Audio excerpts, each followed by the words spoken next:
तो ये उनका खेल है। हर एजेंसी जो है वो अपने मुल्क की इंटेग्रिटी के लिए, सालमियत के लिए, तहफ़्फ़ुज़ के लिए काम करती है और दूसरों के राज भी चुराती है और खेल भी खेलती है। और ये जो ग्लोबल सिनेरियो है ना, इसमें ये सबसे इम्पॉर्टेंट रोल जो है ना, किसी मुल्क के फातेह होने का, किसी मुल्क की बालादस्ती का, किसी मुल्क की बरतरी का, किसी मुल्क की सिक्योरिटी का, वो पहला काम जो है वो एजेंसियों का है।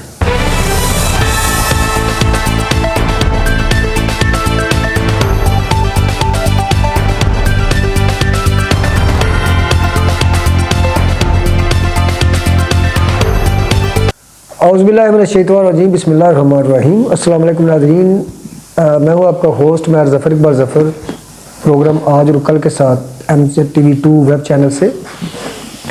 जैसा कि हम मुसलसल से प्रोग्राम कर रहे हैं, हमारे भाई हैं, तारीफ़ इनका पहले करवा चुके हैं। प्रोफेसर रियाज साहब जो है ये इस ठीक पे भी अबू रखते हैं और काफ़ी जो बैनुल-अक़वामी अमूर है उन पे भी डिस्कस ये करते हैं और नेशनल इश्यूज़ पे भी।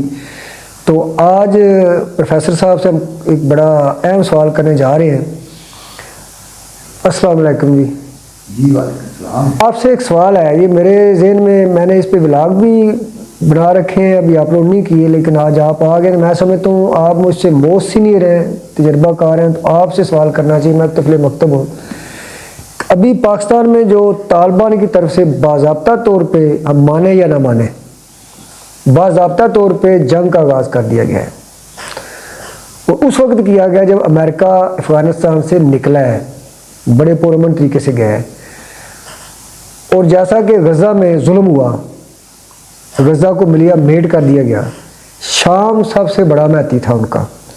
अचानक शाम के अंदर एक इनकलाब आता है। शाम के अंदर वो बंदा हुक्मरान बन के आ जाता है, फातिह बन के, जो अमेरिका को मतलूब था, हाई प्रोफाइल मुजरम था CIA की लिस्ट में, अमेरिका की लिस्ट में, साबका अल-कायदा का लीडर जो है, उसको वहाँ बिठा दिया जाता है, इसको हीरो बना दिया जाता है। अब ना अमेरिका उसको पकड़ रहा है, ना इसराइल उसको कुछ कह रहा है।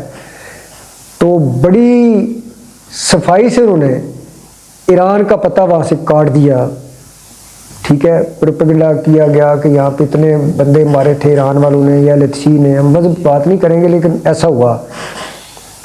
कहीं ऐसा तो नहीं है पाकिस्तान के लिए खतरे की घंटी तो नहीं है कि बड़े पुरअमन तरीके से अमेरिका इरहला कर रहा है अपना अफ़गानिस्तान से, और हमारे जनरल फैज़ हमीद साहब, जिन्होंने या जिनकी मौजूदगी में बाजवा साहब लेफ्टिनेंट के मुताबिक उस वक्त गवर्नमेंट ने तालिबान के साथ मुआहदा किया था, कुछ तालिबान को इधर लाया गया। तो अब वही लोग तालिबान के खिलाफ, यानी KPK में ऑपरेशन के भी खिलाफ हैं। तो आज आपके साबका ISI चीफ जो है जनरल फैज़ हमीद साहब, वो सिक्का बंद मुजरिम साबित हो चुके हैं, गद्दार साबित हो चुके हैं मुल्क के आइन से। उनका चाय का काम मशहूर है, वो मरती किरदार अदा कर रहे हैं अमेरिका के वापस जाने में। तो क्या ये तो नहीं कि वही जो शाम में बंदा आया है, तालिबान को वही रोल बैनुल-अक़वामी इस्टेब्लिशमेंट ने या पाकिस्तान के मुश्तरका दुश्मनों ने वही रोल तालिबान को दिया हो? कहीं ऐसा तो नहीं? बिस्मिल्लाहिर्रहमानिर्रहीम। बहुत शुक्रिया जी MZTV कि एक बार फिर आपके इस फोरम से मुझे मुखातब होने का मौका मिल रहा है। मैं ये समझता हूँ कि ये मेरे लिए भी एक एज़ाज़ और फ़ख्र की बात है। और कुछ ये है कि ये इश्यूज़ ऐसे हैं कि जिस पे लोगों को सही तौर पर क्लैरिटी होनी चाहिए, जी जी, ज़हन क्लियर होनी चाहिए कि हमारे साथ क्या हो रहा है, बहम नहीं होना चाहिए। और ये ज़्यादातर बहम जो है, ये है भी सोशल मीडिया की वजह से। हर शख्स उठता है और इस पर तबसरे कर रहा है और प्रोपेगेंडा कर रहा है और खेल खेल रहा है, और ये समझा जा रहा है। ये बात जो है ना, ये मैंने सवाल किया है, ये तो एक सोशल मीडिया विरोध काम है, यानी ये बड़ा सेंसिटिव सवाल है। आपने सवाल इस रेफरेंस में किया है कि जो फैज़ हमीद हैं, साबिक सरबराह ISI, कि वो, मैं ये समझता हूँ कि उनको जो सज़ा मिली है वो आइनी रूल की खिलाफ वर्जी, फौजी रूल की खिलाफ वर्जी पे मिली है कि उन्होंने उससे तजावज़ किया है कि जो उनको रिटायरमेंट के बाद इसमें हिस्सा नहीं लेना चाहिए था, या जो उनकी बदअमालियाँ वो स्टेट के हवाले से, वो जो प्रॉपर्टी के हवाले से, उस हवाले से उन्होंने जो कुछ लालच किया या करप्शन की या उनका भाई इन्वॉल्व हुआ, इस हवाले से वो पकड़ में आए हैं। मैं तो इस हकीकत को नहीं मानता कि वो गद्दार है, कभी भी नहीं हो सकता, नेवर। हाँ, वो हरीस हो सकता है कि मैं आर्मी चीफ बन जाऊँ, मैं सरबराह बन जाऊँ, मैं एक बड़ा शेयर ले लूँ, किसी सियासतदान को इस्तेमाल करके मैं ऊपर बैठ जाऊँ और इक़्तिदार पे काबिज़ हो जाऊँ, लेकिन he can never be A traitor, वो गद्दार नहीं हो सकता। तो मैं नहीं समझता कि वो गद्दार है या हो सकता है, नेवर। मेरे अंदर, मेरा नहीं मानता, दिल नहीं मानता, ना ज़हन इसको तस्लीम करता है।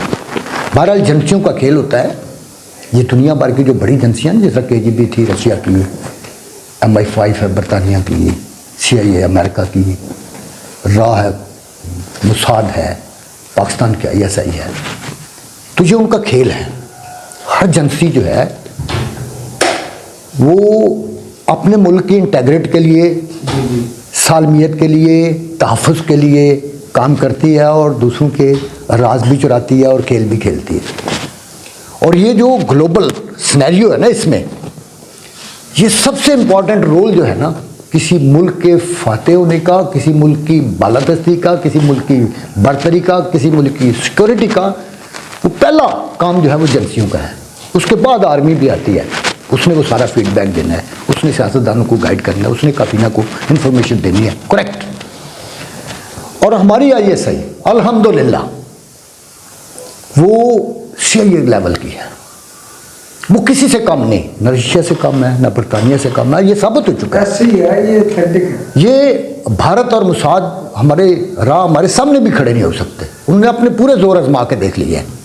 उन्होंने हमारे एटमी टेक्नोलॉजी को निशाना बनाने की पूरी कोशिश की है। हम एक गरीब मुल्क होते हुए, वसाइल ना होते हुए, कोई उसकी तरफ हाथ नहीं बढ़ा सका।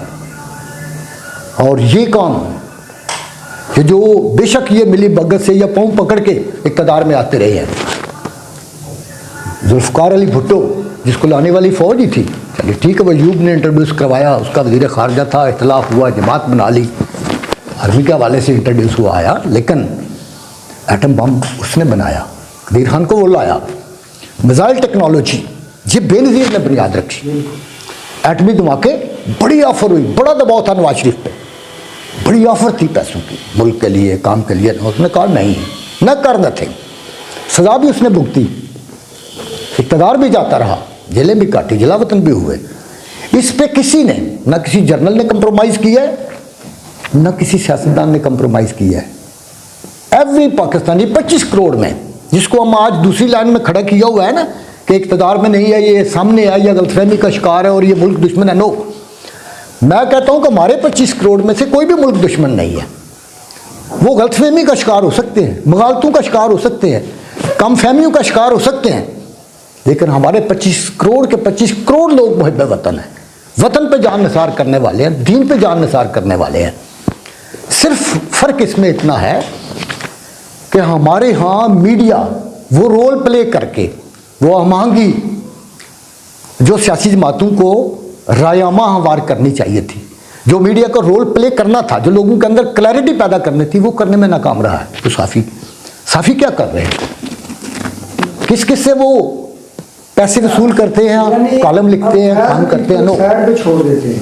जी, जो मेरा दूसरा हिस्सा था सवाल का जी, कि क्या वही शाम वाला खेल तालिबान के जरिए जो कि नाकाम हो रहा है इंशाल्लाह, जी जी जी, पाकिस्तान के खिलाफ तो नहीं खेला जाता, ना तालिबान इस काबिल हैं वो तो, और ना अमेरिका उनको इस्तेमाल कर सकता है। उसकी वजह उसकी अपनी एजेंसियाँ और अदारे बड़े शानदार हैं, वो खुद खेल खेल लेते हैं, हर मुल्क में खेला है। उनको किसी तालिबान की लिबिया में ज़रूरत नहीं पड़ी, इराक़ में ज़रूरत नहीं पड़ी, शाम में ज़रूरत नहीं पड़ी, जहाँ के चाहते हैं वो डिस्टेबलाइज कर देते हैं सिस्टम को।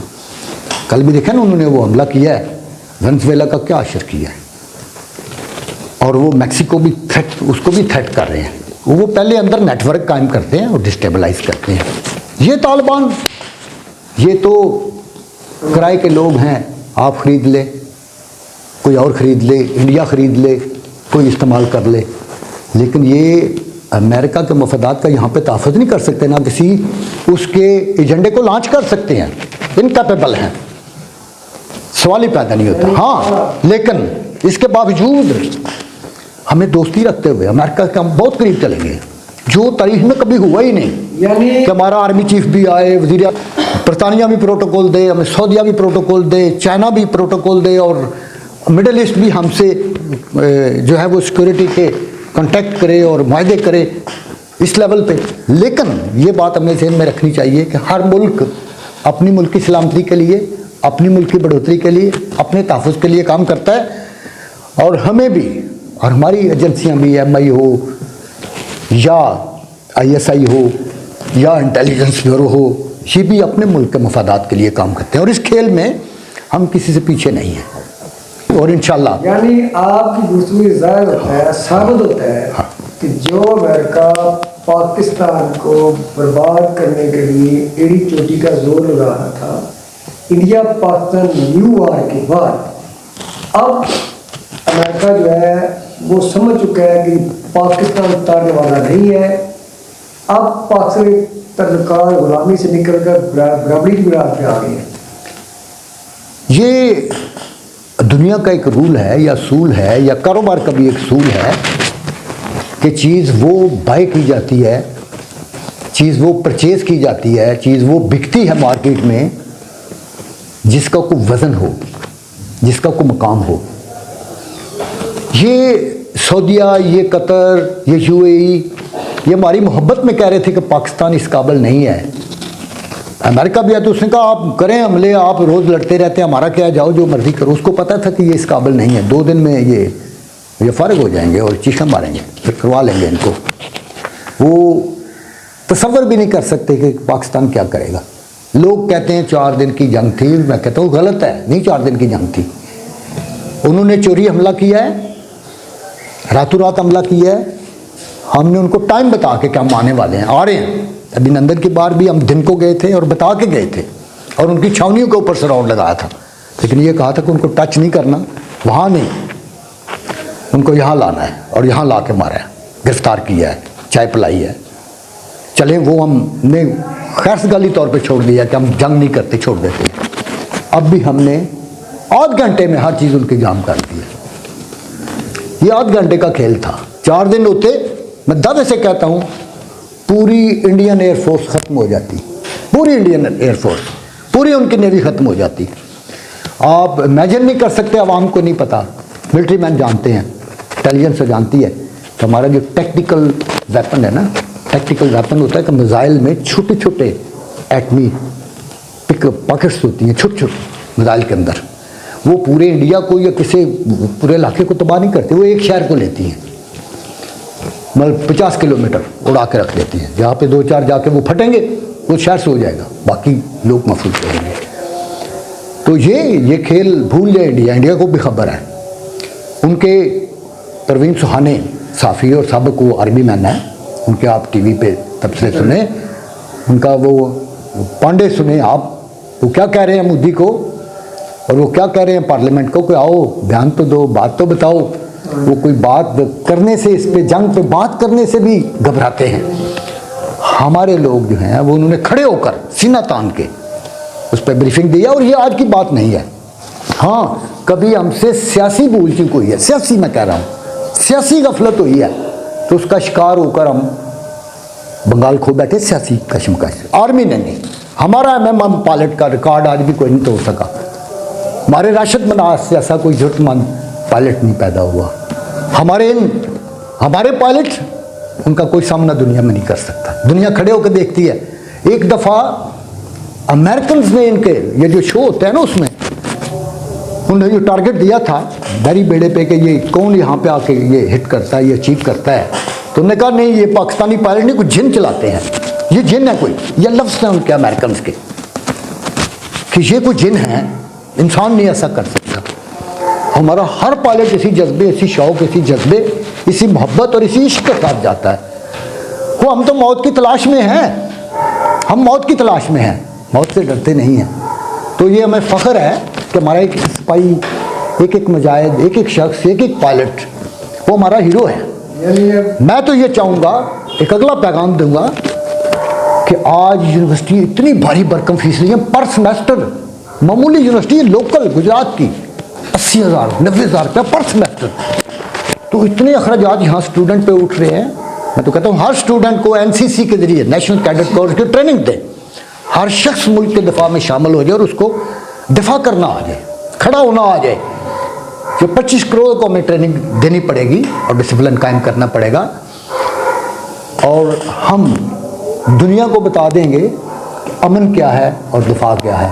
हम किसी पे हमले के लिए तैयार नहीं हैं, लेकिन हम अपने दिफा से कभी गाफिल नहीं होंगे। प्रोफेसर साहब की गुफ्तगू से ये साबित भी हुआ है दो चीज़ें। एक ये कि अब जैसे कि पाकिस्तान विरोध था चाइना और रशिया की, अब ये अल्हम्दुलिल्लाह अमेरिका की जरूरत बन चुका है। और दूसरी बात ये है कि इसराइल जहाँ पे लड़कियों के लिए लड़कों के लिए कॉलेज लाइफ के बाद आर्मी में टीचर करना लाजमी है। अगर पाकिस्तान में 1 साल भी ट्रेनिंग या नीम आर्मी सर्विस लाजमी करा दी जाए तो आज पाकिस्तान में कोई अनपढ़ जाहिल और गैर मुल्की जंग टिक टाक जो है तो पाकिस्तानी अवाम को जो है वो उनके जेन को ना हो सके। बहुत शुक्रिया, इंशाल्लाह दोबारा